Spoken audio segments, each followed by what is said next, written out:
Hi, welcome to episode 7 of Ruby's Garden Block of the Month from Fawns and Porter with the lovely Paintbrush Studio Fabrics. I'm Jenny K. Parks. If you want to know more about me, you can check out my website, jennykquilts.com. And today we're going to talk about bias binding. But before we jump into that, there's a lot of borders, and I think it's a good idea just to review a good technique to make sure your borders are going to be the right size. So we're going to do that first, and then we'll do bias binding. All right, and I'm using this, we're going to pretend this is the top, just to give you a frame of reference here. So I'm looking at this here, and I want to put on the top and bottom borders. So what I'm going to do, I'm going to take my tape measure, and I'm going to measure across the quilt here in 3 different places, so kind of evenly spaced in thirds. I'm going to measure across here, and I'm going to measure up at the top, and add those together. Then you take that number that you added together and divide it by 3. And then that is the length that you make the border to go on the top and the bottom. So you would measure that out and get that the appropriate length, and then add those borders on. So we have the top and bottom borders on. Then for the borders on the left and the right, I'm going to do the same technique, but I'm going to go this way. And you'd have to imagine I'm extending it out a little bit, right? Because we pretended we added those borders on there. We added borders on the top and the bottom. So the measurement's going to be longer. You don't want to like measure here, not add the borders, and then measure this way, because then this one, that other one will be wrong. So you want to add the borders and then measure the next time. I know it's one of the kind of those duh things, but it's one of the things you're like, oh, oops, I did it wrong. So we would measure again in approximately thirds across the whole distance of the quilt from top to bottom. Add that number, whatever the number of measurements were together, divide that by 3, and that's the length you make the borders for the left and right sides. It's an easy way to keep borders square, because we all know it can happen that you're sewing along and everything's fine and something's out of whack, something's not right, and this will help you keep your quilt top to be altogether square. Okay, now to bias binding. I always say when I'm teaching binding that I don't make a bias binding unless I'm working with scalloped edges. I usually just use, because I mean by the time I'm there, I'm ready to put the binding, I'm like, oh, making bias, that's too much time. I just want to be done. So I'm sure many of you have had that same experience. So, but here we're working with scalloped edges, beautiful scalloped edges, and we need to make bias binding. And the bias in this case is definitely going to work in our favor. Now, it can seem a little bit confusing, sort of an upside down and backwards technique to make it happen, but it really comes together nicely, and it's really a neat trick. So here I have my square, and your instructions will say what size to cut out the square to. But here I have a square, and you need to start with the square when you're working with bias binding. And I've marked up at the top here, I've marked that A, and then I've marked down here at the bottom on the other side, I've marked that B. So I've got my A and my B on opposite sides.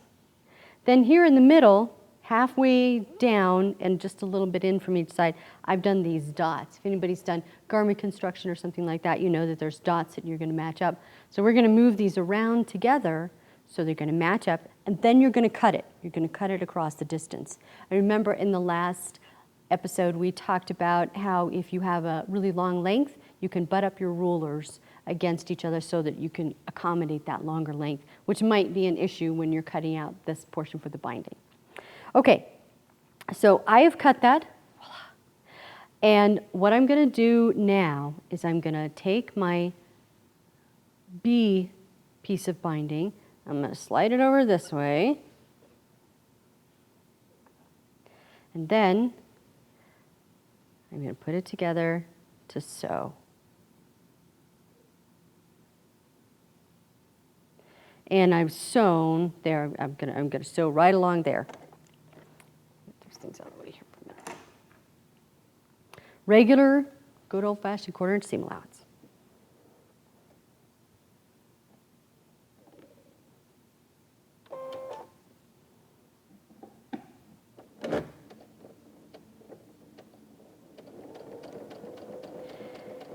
And You just want to be careful that you're not pulling and stretching this to distort it when things are going together. But again, we are going to capitalize on the stretchiness of our bias binding. Like we were trying to avoid it before, now we're going to embrace the bias. We're going to go all bias.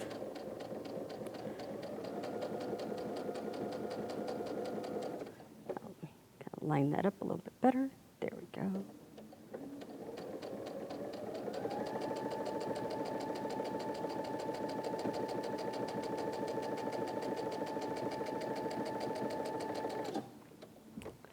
And we're going to press this open to eliminate bulk. We want to try to get rid of as much bulk as possible in what we're doing here. Pull it open. Get on there. There we go. Sometimes you just have to get that little part started.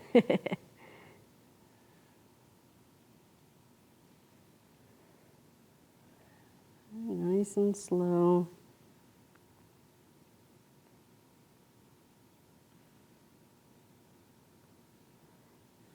Well, come on. It doesn't want to behave.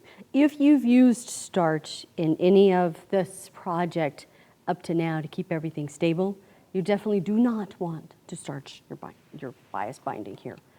Remember, we want all the movement and the flexibility that we can possibly get. Okay, so now I have this shape, and what I need to do is I need to draw lines the appropriate distance apart on my thing here. And I'm going to draw lines with my pencil. And it's nice to have a good firm surface to draw it on. And you use your ruler, measure it out, and draw. And I'm doing the pencil partly because that's the line I'm going to cut on, so it doesn't really matter. Oh my gosh, I don't know if you can see that real well. Let me make sure the next one's nice and dark.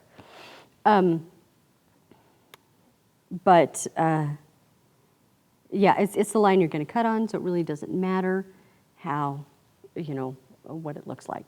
Nobody's going to see it. It's just where you're cutting. All right, try to make that nice and dark.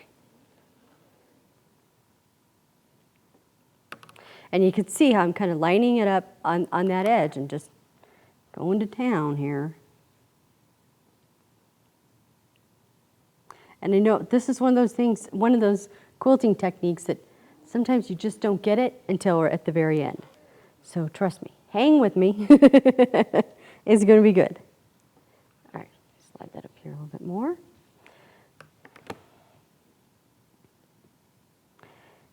And what we're creating is not just bias binding, but it's called a continuous bias binding. So that's kind of cool. You won't have to do any other piecing like we typically do to create our binding, because we're taking care of all of that here. So that's kind of a cool trick, I think. All right, making sure you keep them lining up. I'm using a smaller piece than you're going to be working with, so mine is not going to come out exactly even like yours will. I'm working with the smaller piece just because it's going to be easier to show. All right, got that.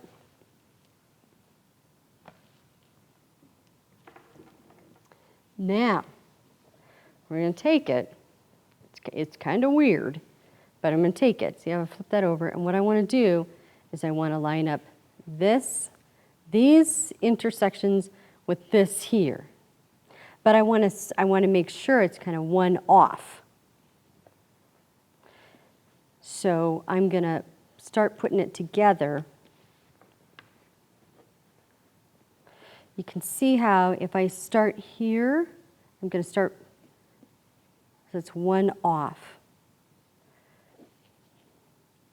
See how I have this extra part right over here, and then they start to all line up. And it's not something like a regular quilt block that you can lay it all out and work with it just at that point. It's something you kind of have to fiddle with a little bit as we go along. So I'm going to pick this up here. And we're going to start to sew, and I'm going to pin. Actually, I'm just going to go for it.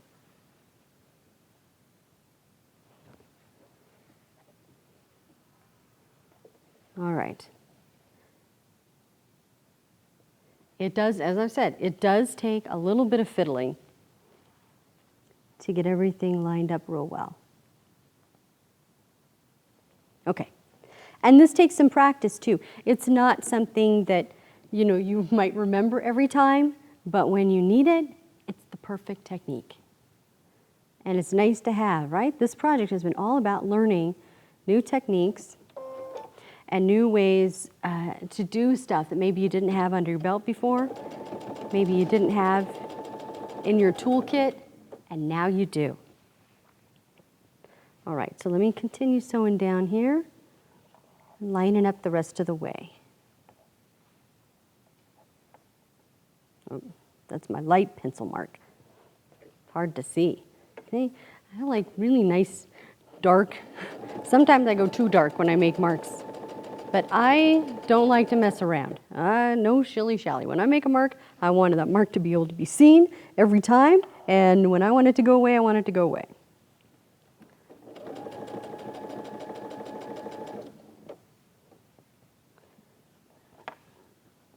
And you want to be careful as well that you're not stretching this. You're just, I'm kind of maneuvering and laying it out, but I'm trying not to pull on it, yank it, or stretch it, because that can distort things in the binding as well.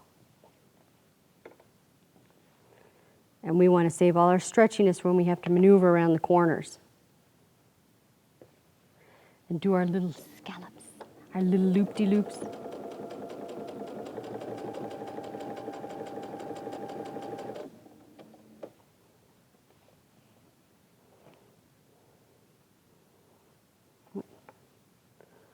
One is up there.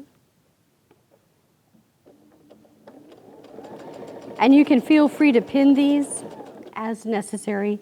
I say pin to your level of comfort. If it's going to work for you, go ahead and pin it. I would just be conscientious, again, about distorting or skewing things when you're pinning it. Some pins, man, it's like you're trying to push a table leg through there, and that's not going to be beneficial for you. Oh, let's see, it's folding up that part a little bit. I want to lift the foot. There we go.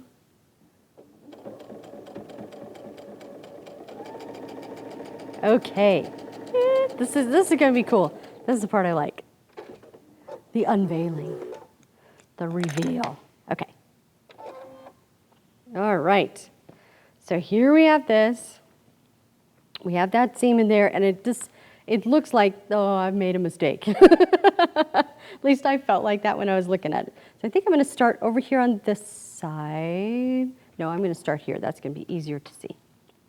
And I'm just going to start cutting on this dotted line, on the pencil line that I drew. I'm careful not to nick or get any of the bias that's underneath. And you might find a way, that's spreading it out and that's easier for you to do, like this. Because again, this technique is a little bit fiddly, and it's a little upside down and backwards from what our standard quilting fare is. But, like I said, it's a technique that's definitely worth getting a handle on. And this isn't one, regretfully, that can be done with a rotary cutter. Or if you can, I'll be really impressed, because I think you would cut through stuff, but there may be some way to do it. Maybe somebody out there's got it.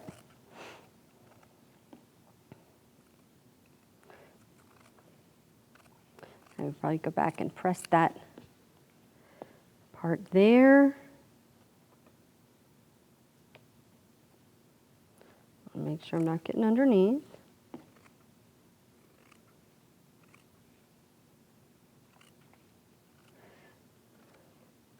And the tube that you have to contend with will look a little bit bigger. But you can do it. Think of all you've accomplished so far. Powered through. You can do it.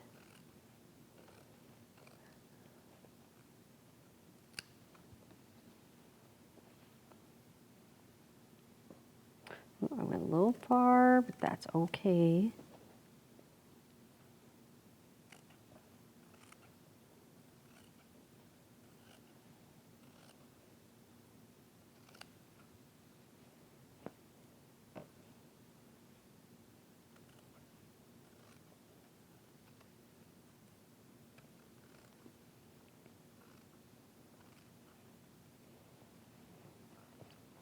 And now that I can get my hand in there, it's short enough. I can kind of hold it up. Ooh, ooh, ooh, careful.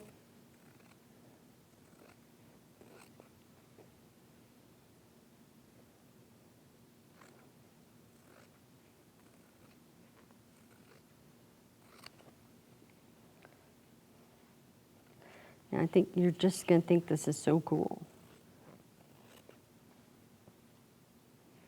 Because it is. This is a really great idea.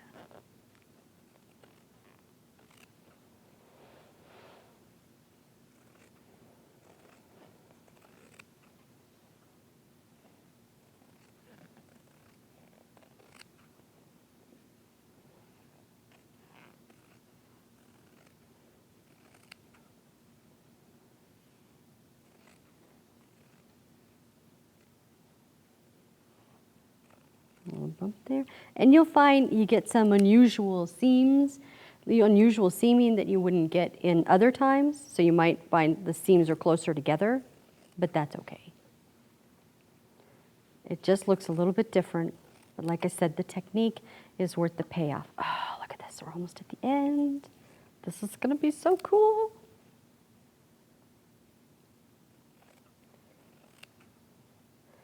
Almost there. That. Look at that. Now you have, look, it's all one piece, continuous bias binding, and it has that great stretch in there that we need when we maneuver around the corners. So you would press it just like you would your regular binding, and you get, I mean, it's just lovely. You get nice stretchiness that will help us to curve as we have to maneuver. All right. We have come a long way. I'm so excited because this last episode coming up is the final assembly. I'm going to show you how to put it all together, and you're just going to have a wonderful product to show. So be sure to tune in, and I will see you there.